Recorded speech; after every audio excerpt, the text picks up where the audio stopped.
Welcome back to the Universalis podcast.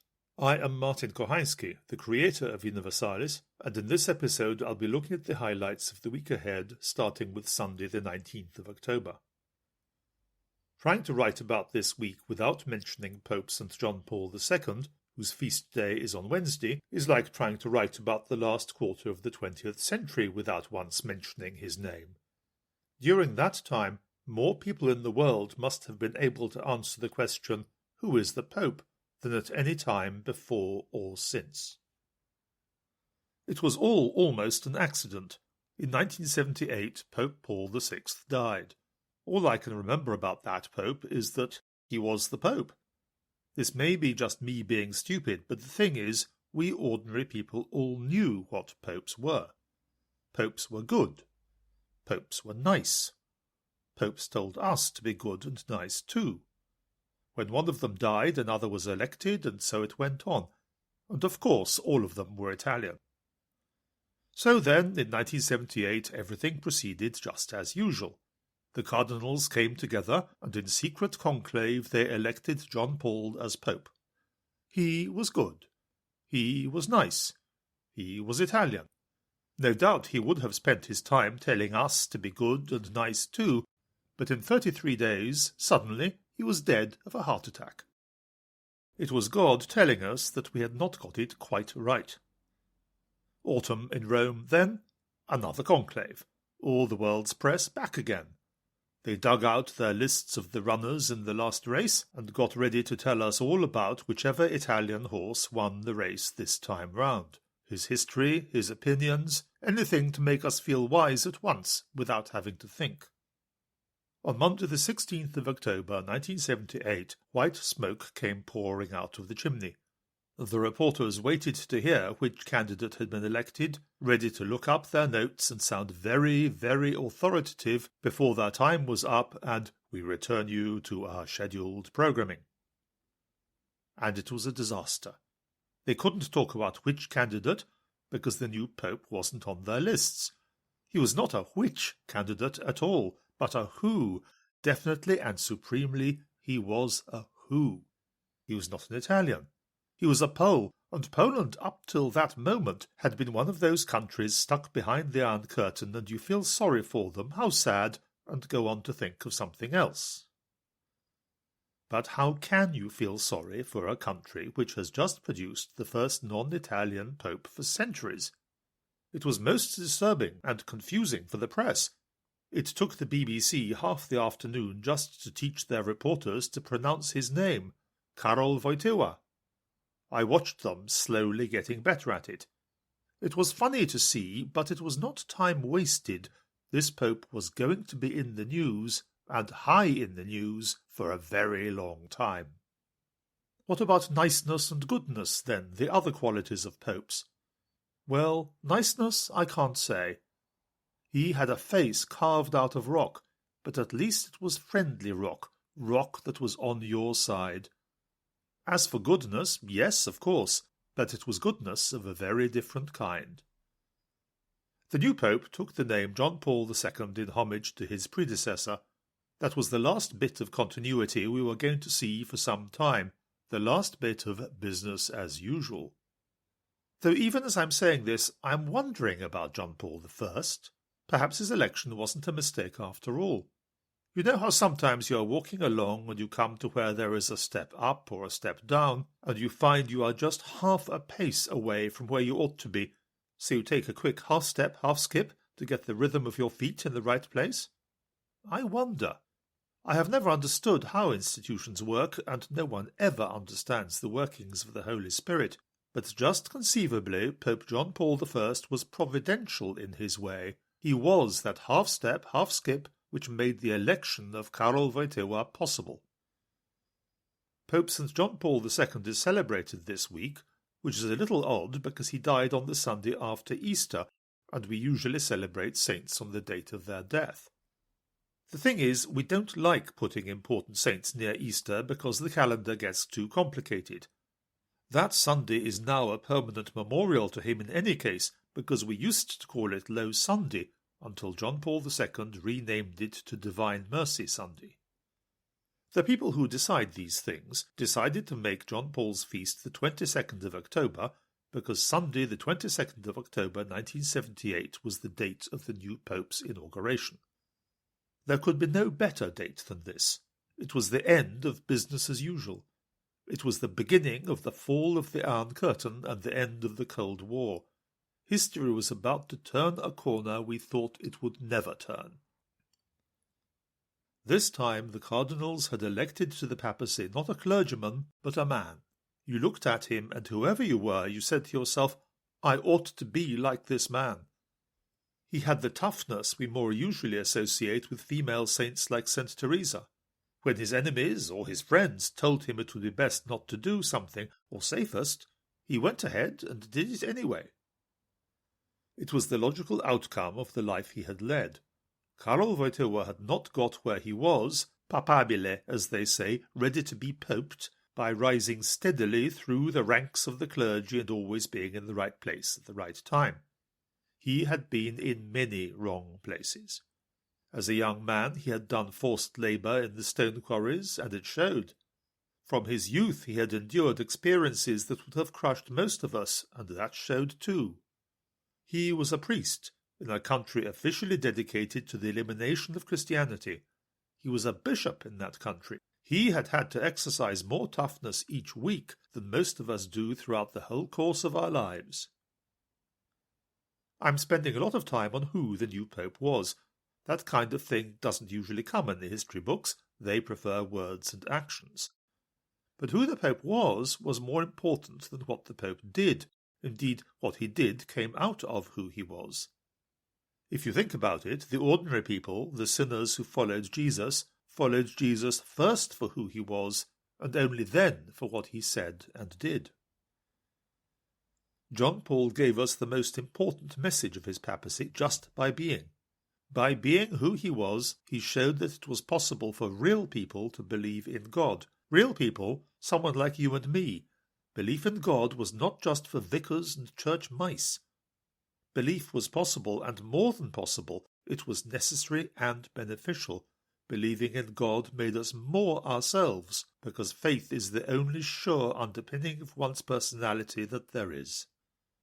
All this is to say that a big part of what God needed a new pope to accomplish just then was accomplished before the new pope even did anything at all.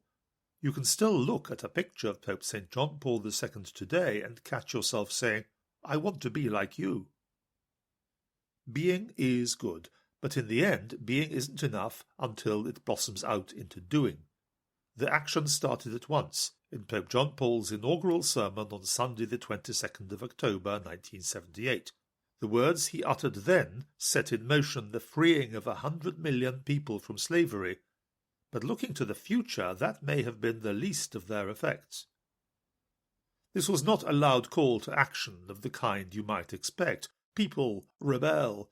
People, rise up against your oppressors. Nothing like that at all. Instead, the Pope's sermon was an affirmation of the ultimate value of the human person and of human integrity. The message was simple. It was eternal. Indeed, it had all been said before. The Archangel Gabriel had said to Zechariah, Do not be afraid, and to Mary and Joseph, Do not be afraid, and to the shepherds, Do not be afraid. The Pope said to the people of the world, Do not be afraid. Welcome Christ and accept his power. Do not be afraid. Open wide the doors for Christ. Let Christ speak to man.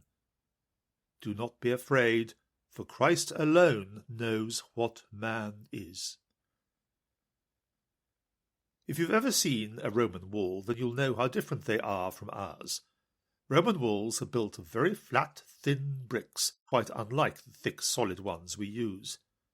But out of these little thin things the Romans built walls that have lasted 2,000 years. The wall of totalitarianism is built on little bricks of fear. One of the Pope's biographers gives a good example.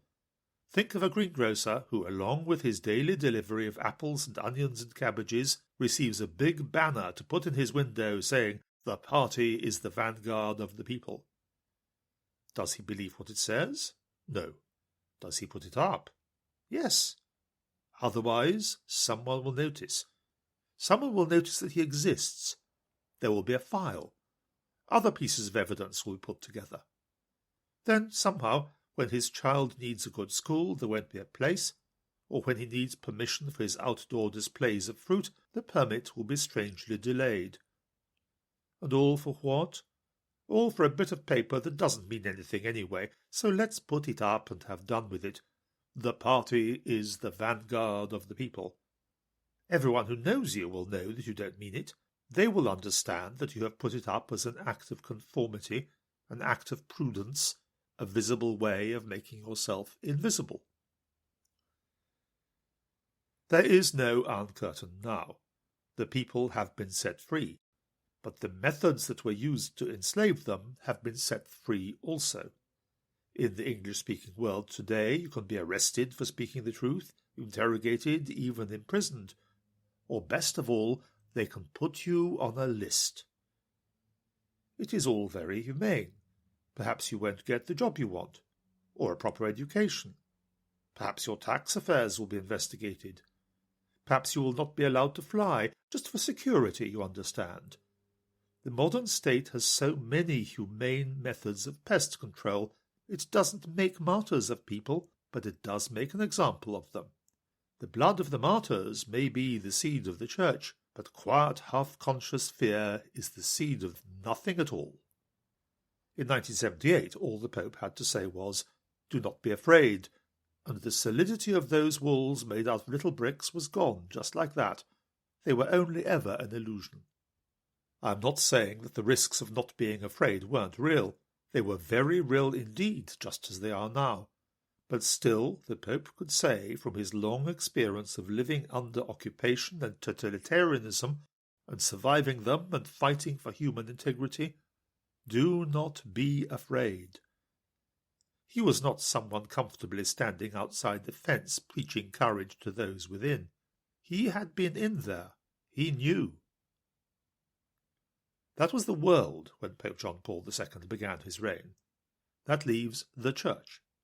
The Church, it has to be said, was in a mess after the Second Vatican Council.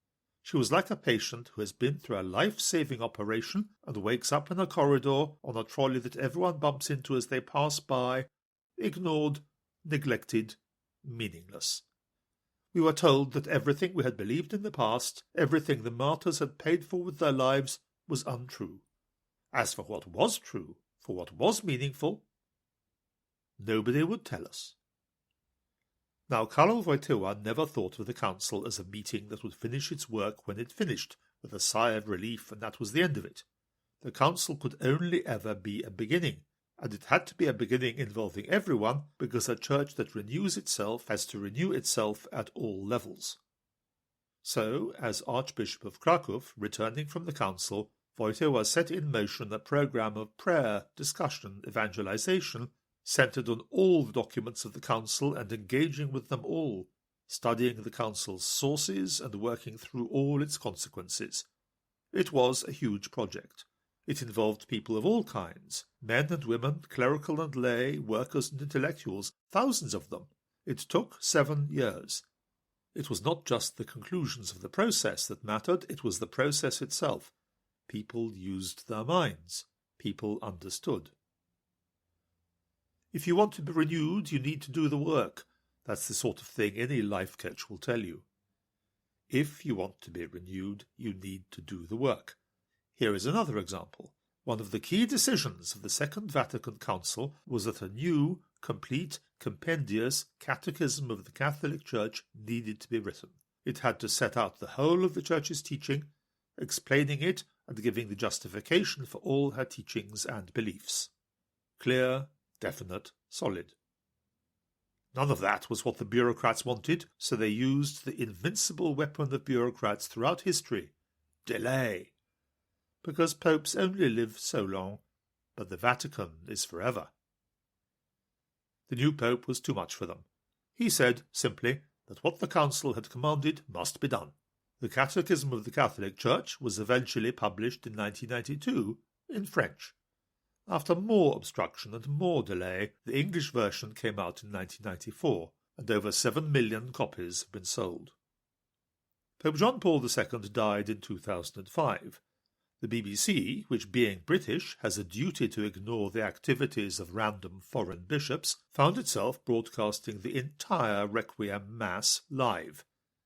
Watching it, the transition from praying for John Paul in his last illness to praying to him in heaven has never felt more natural. John Paul II continues to inspire us as a man because he shows it really is possible to be a Christian and still be human. Indeed, it is the only way of being fully human at all, and you don't need a doctorate to do it. Now, one of the great things about sanctity is that it is open to everyone to live fully and completely, to be Saint Me, and every Saint Me is different. In heaven you are going to be you, not someone else, so through your life you should be trying to be you, the real you, the saint you, not saint somebody quite different. But you do need people like you to encourage you along the way. For this reason, John Paul II presided over many canonizations of all kinds of people from all parts of the world, so that everyone everywhere would have someone to whom they could say, "You were like me, now I want to be a little like you." As a simple and powerful example, on Monday the 20th we have the feast of the Ugandans, Daudi Okello and Gildo Irwa. They were catechists eager to share their faith, and they were killed for doing just that when they were 16 and 12 years old.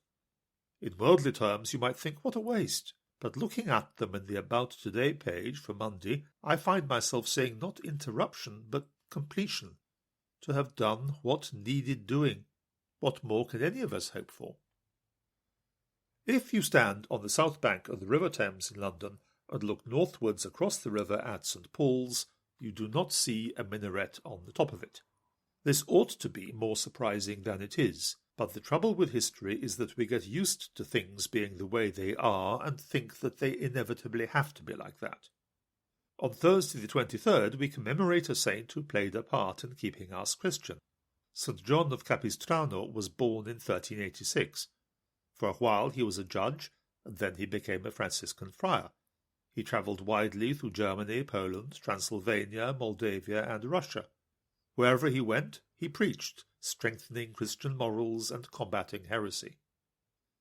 In 1453, Constantinople fell to the Turks. After 1,500 years, the Roman Empire was dead. The Turks carried triumphantly on into Europe. They got as far as Belgrade, which they besieged in 1456. John was there. He was 70 years old by then, but he didn't let that stop him. He preached a crusade and pulled together an army of peasants. John Hunyadi, the great Hungarian general, brought a force of 5,000 Hungarians, Czechs, and Poles. They won. The siege of Belgrade was raised. The first thrust of the triumphant Turks had been broken. Even though Belgrade did fall to Suleiman the Magnificent 70 years later, he needed 250,000 men to do it, and even though war followed war through the centuries, still, go and look, there is no minaret on St. Paul's. John died of plague a few months after the victory, but he had accomplished something. There's a neat little chain that connects this week's themes. From Constantinople to Rome, because it was a Turkish gunman who in 1981 shot John Paul II in St. Peter's Square. Then from Rome to Cuba, because on Friday the 24th we celebrate St. Anthony Mary Claret, who survived not one assassination attempt, but 15 of them. He was born near Barcelona in 1807. He preached and gave missions in Catalonia and in the Canary Islands. He founded a missionary order and a religious publishing house which printed millions of cheap copies of Catholic books. In 1849 he was appointed Archbishop in Cuba. There he built a hospital and many schools. He set up credit unions to save the poor from the money-lenders. He travelled all over the island and upset many people, lazy and corrupt clerics, exploitative landlords, important people, hence all those attempts to assassinate him. Eventually he returned to Spain, where he became confessor to Queen Isabella II and continued to work to serve the poor and spread learning. It is that business of books that has struck me rather forcefully just now. If millions of copies of Catholic books were printed, it is because millions of Catholic books were wanted. If millions of Catholic books were wanted, it is because millions of people wanted to read them. To humiliate ourselves a bit, remember how much smaller the world's population was then than it is now, so what you might call the demand per person for those books must have been huge. And now I have to confess that I am puzzled. When I was a child, a highlight of going to Mass was seeing afterwards if the church bookstall had anything new. It might be a book, it might more often be a pamphlet at pocket-money prices. A small booklet about ante-Nicene Christianity or the religions of Mexico cost as much as a cup of tea and provided entertainment for a week. When I went to school at Downside, they just had books piled up in the Abbey porch and you put money in the box, or put in a bit of paper with your name on it. There was C.S. Lewis, there was Teilhard de Chardin, there was Dietrich Bonhoeffer. The choice must have been good because there were people, not pious boys but wild pagan teenagers, who got those books and read them with enthusiasm. And now, look at most churches. Now I'll bet that your parish church is an exception and I'll be embarrassed, but still, look at most churches. Nothing or next to nothing. That is what is puzzling me. Are there no books because no one reads any more? Or does no one read because there's nothing to read? Or perhaps, are there no books and nobody reads them because there isn't anyone who will bring the books and the readers together? So here is a plan. I'll put it as a suggestion to you. Not all of you, but you if you are old enough not to be working 16-hour days 7 days a week, but still young enough to have plenty of zip and bounce. You, if you want to do something worthwhile instead of sitting round saying it ought to be done. You, if you are retired enough not to need to make money out of everything you do, and still awake enough to want to do something that does good and is fun. Start like this. Get a carpenter friend to make you a box 4 feet by 6, which unfolds so the two halves make a bookshelf. Get yourself a box or two of books, and get doing. You know all those parishes where everyone is meant to gather together in the hall for refreshments after Mass so we can all be a community together. Then people have nothing to say, they huddle together into shy cliques, or embarrassedly eat a quick biscuit and then disappear. Well then, turn up, open your box, show the books, and talk to everyone. Let them tell you what they like, and you tell them what they ought to try next. You don't need that much capital for a box or two of books. You barely need permission. Just say, Father, I'm not going to be a nuisance, and best of all, it won't give you any extra work or worry. If Father still won't let you in to do it, stand outside in the street and do it there. If you get arrested for street trading or vagrancy, that'll be a nice dose of martyrdom for you. In areas where there are lots of gardens, herons do a regular circuit of fish ponds to see if the owners have put any new fish in them. Learn from those herons. Pick 4 or 5 parishes and visit each one once a month. Not so often that everyone takes you for granted and ignores you, but often enough that they can look forward to your next visit. What's the worst that can happen? You will have spent a little time and a little money and met some interesting people. Anyway, you can't know till you try. When it comes to setting the world on fire, it is one thing to fail because all the straw you can find is damp and won't light. It is another thing to fail because you never bothered to open a matchbox and strike a match. That's all for this week. If you'd like to write to us about anything, send an email to universalis@universalis.com.